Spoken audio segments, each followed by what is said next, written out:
Good morning once again, my brothers and sisters in Jesus Christ. What a great opportunity we have to study God's Word again this morning. Thank you for being here. We are here in Mark chapter 7, and today we see the amazing compassion of Jesus. I want to begin today by just reminding you of something that happened in chapter 6. If you remember, Jesus is in his hometown. He's in Nazareth, and the people that should automatically recognize him as the Messiah have no clue. They see the miracles, they hear the teaching, but they have no clue on who Jesus is. And he was amazed at their lack of faith. Did it stop his ministry? No, Jesus went around teaching from village to village.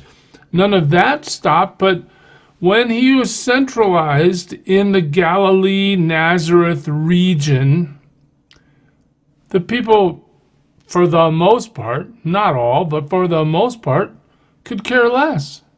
They were not at all willing to receive him as the Messiah, recognize him as God in the flesh, worship him, and follow him. No, he was amazed at their lack of faith. So the people of God who should automatically get it because they've studied the Old Testament all their lives, they don't get it. Who gets it? Well, if you remember yesterday, we went to Tyre and Sidon. We'll look at the map again here in a second. But Jesus now leaves that area. Then Jesus left the vicinity of Tyre and went through Sidon. That's about 20 miles north, as we'll see. But then he goes down to the Sea of Galilee, although instead of this time to Capernaum, he goes into the region of the Decapolis. Let me show you what this is about. You remember this map from yesterday. I'm sorry it's so small I can't blow it up and keep everything on it, but there's the region of Galilee. There's where Jesus has been operating throughout the Gospel of Mark for the most part. All right, now he takes this trip up to Tyre. You remember there was a demon-possessed daughter in Tyre. The woman came and went to Jesus, fell on her face before him, begged him. The end of the story is that Jesus heals her daughter. But now we're told today that Jesus goes north to Sidon. These two cities in modern times are in what we know as Lebanon. And then from here, Jesus takes this route. He comes all the way down to the east side of the Sea of Galilee, back to the region of the Gerasenes. Now you remember, I hope, that he was already there. If you remember in chapter 5, it says Jesus did not let him. This is when Jesus has delivered this man from demonic possession. He was possessed by what was known as a legion. And he wants to go with Jesus. But Jesus did not let him, but said, go home to your family and tell them how much the Lord has done for you and how he has had mercy on you. Excuse me. So the man went away and began to tell in the Decapolis. So that's the point of this. The region that Jesus has come to has already seen the power of God and has already experienced this demonic possessed man to be totally restored. In fact, he's like the first missionary in Mark's gospel. Jesus sends him out to tell other people about who Jesus is, and apparently he does it, right? All the people were amazed. But recognize with me, please, that this area of the Sea of Galilee on the eastern shore is largely pagan Gentile. It's not necessarily Jewish at all. Jesus is delivering his message to his people, the Jewish nation, but having not been really well received at all, he goes to Tyre, he goes to Sidon, now he comes all the way back around to the Sea of Galilee again, only this time on the eastern shore. On the eastern shore. Sometimes, people reject God. God doesn't stop. He keeps moving. He ministers to the people that will receive him, right? So what's the story here? What happens? Well, there, some people brought to him a man who was deaf and could hardly talk. Now, even today, these are maladies that are irreversible. Maybe this man had some kind of speech, a muttering something, but no definitive speech. He couldn't hear at all. If you've ever been with a deaf person who is trying to talk, sometimes they can sort of sound like they're making words based on their experience, but not always. Well, here's this man that has these two impossibly difficult conditions. There's no cure. I mean, today we might have some sort of therapy or remedy, but in the ancient world, there was nobody that could do anything about it, and there was nothing to be done. These people bring this man to Jesus, and what do? They beg him. This is just like the woman in Tyre, remember, who had her daughter healed from demon possession. She begged Jesus. Now these people, this group of people in this region of the Decapolis, are begging Jesus. And what do they want from him? They want him to place his hand on the man. Well, they understand, of course, that Jesus has a healing power. He has a touch. So what happens? After he took him aside, away from the crowd, Jesus puts his hand on the man. He put his fingers into the man's ears, and then he spit and touched the man's tongue. What's happening here? Why does he do that? Well, one is that that's what they asked him to do. But two is when you're unable to speak and you can't hear, maybe this is Jesus' sign language to tell the man what he's about to do. The man can't communicate to him. The man can't ask him for anything. Maybe there's some communication going on there. Anyway, look at the miracle. He spit and touched the man's tongue. So Jesus has put his hands on this man, and then what does he do? He looks up to heaven, and with a deep sigh, he said to him, Ephphatha, which means be opened. Now, look at the compassion Jesus demonstrates to this man. This man is likely to be a Gentile man living on the eastern shore of the Sea of Galilee, likely to be very discounted in his society in terms of having any power or prestige or any sort of status at all, because he can't talk, he can't hear, he's lived in not a darkness of blindness, but kind of like a darkness. He can't really function in society. I wonder, maybe they perhaps don't even know what to do with him, right? He is ostracized, most likely. And now at the command of Jesus Christ, the Savior, the one who created the world, right? If you read John chapter 1, right? He creates the world. Colossians chapter 1, Jesus creates and sustains the world. The New Testament tells us over and over that Jesus is the creator who brought creation into existence through his word. Now he speaks a word, be opened. He's talking to this guy's mouth and tongue. He's talking to this guy's ears. And instantly it's hard to just imagine what this must have felt like. Those ears, those canals, those cochlea and all the other parts of the ear physiology, they line up. That nerve that runs to the brain reconnects.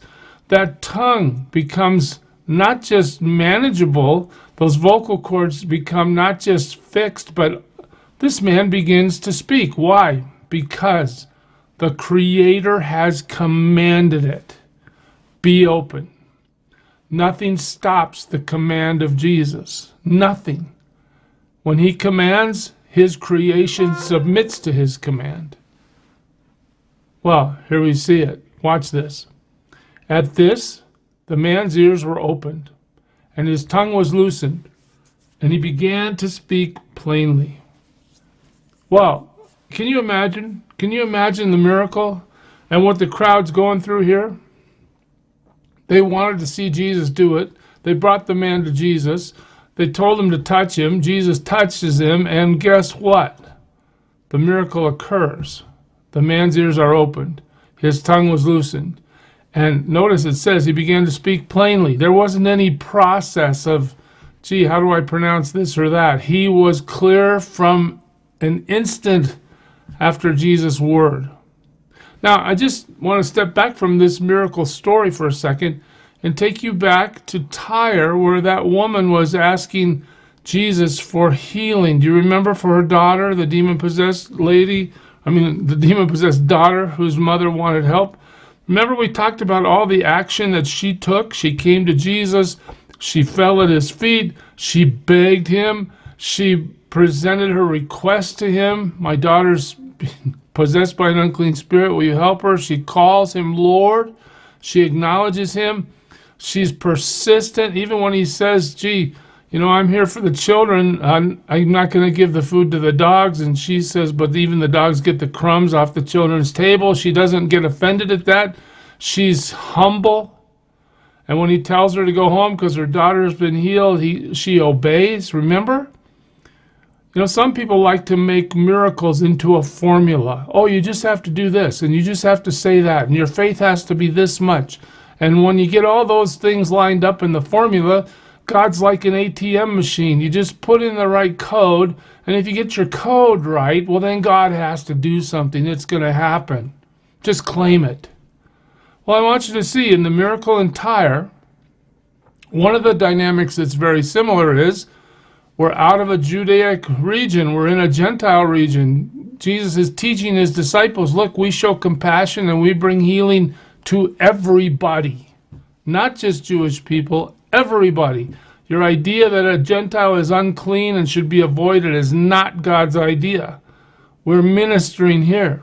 Now, we see that this lady in the previous story went through all these things, but here in Mark 7:35, this man, what does he do? Well, when the crowd grabs him and brings him to Jesus, all he does is go along. Does he fall at Jesus' feet? Doesn't say that he does. Does he say anything? No, he can't say anything. Does he do anything? No, it doesn't say anything about his activity regarding some formula that would make this healing happen.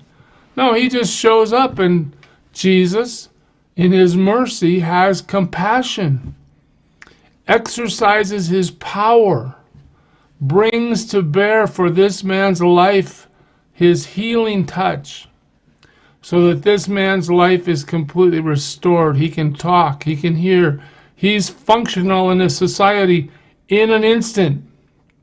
Now, what would you do if you hadn't ever talked and now all of a sudden you could talk? I mean, I'd be jumping up and down and running around to tell everybody, wouldn't you? What a great miracle. Well, look what Jesus tells this man. Jesus commanded them not to tell anyone. What? You mean I just got healed and I can't say anything about it, even though I've spent my whole life not being able to say anything, and now I can say something, but you're telling me not to say anything? Are you serious? Don't tell anyone. Why would Jesus say that? And if you read the Gospel of Mark, you'll see that this occurs over and over. In fact, in Luke as well, we see that Jesus is telling people, don't say anything. Why? Why? Well, the theologians call this the messianic secret. Jesus doesn't want to reveal himself fully yet because his mission has not been accomplished.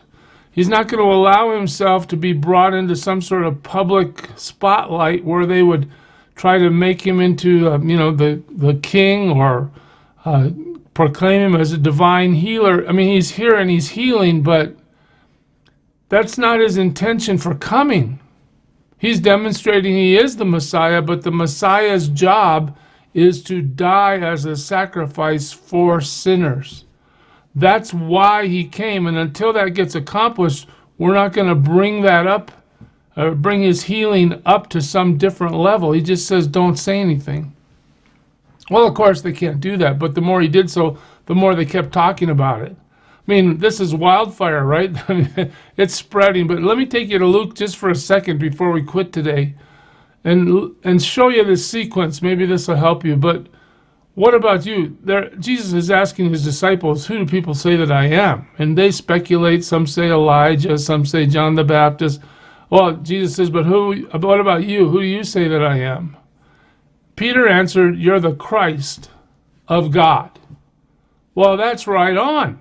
You read Matthew's account of this in Matthew 16, and Jesus even tells him, flesh and blood didn't give this to you, Peter, but the Spirit of God. The Father gave this to you to understand who I am. But now in Luke, look what he says. Jesus strictly warned them not to tell this to anyone. And now here you see why. Because the mission hasn't been accomplished, right? Listen, it says, and he said, the Son of Man must suffer many things and be rejected by the elders, chief priests, and teachers of the law, and he must be killed on the third day, and on the third day be raised to life. See verse 22, there it is. The Son of Man has got to go through this before the story is complete. Of course, you remember after the resurrection, Jesus is telling them, tell everybody. Tell everybody. But back to Mark 7 as we conclude today. People were overwhelmed with amazement. They're listening to this guy talk. He can hear now. He can respond. They are overwhelmed. Wouldn't you be? I would be. And here's the epilogue to this story. They say, he has done everything well, they said. He even makes the deaf hear and the mute speak. What does that tell us? He even does what only God can do. There's no power, no one beside Jesus that can exercise this healing with a word. Only the Lord. So the Lord has compassion on the discounted. He's teaching his disciples to deliver the truth to non-Jewish people with the same kind of compassion that he has for the Jewish people. He knows he's going to be rejected by the Jewish people, but he knows as well that the Gentiles, and a whole bunch of Jewish people as well for that matter, are going to believe, and the church will thrive once these things occur, once he's risen from the dead. Well, we'll see that as we continue on in the Gospel of Mark, church. I pray you serve him well today. God bless you.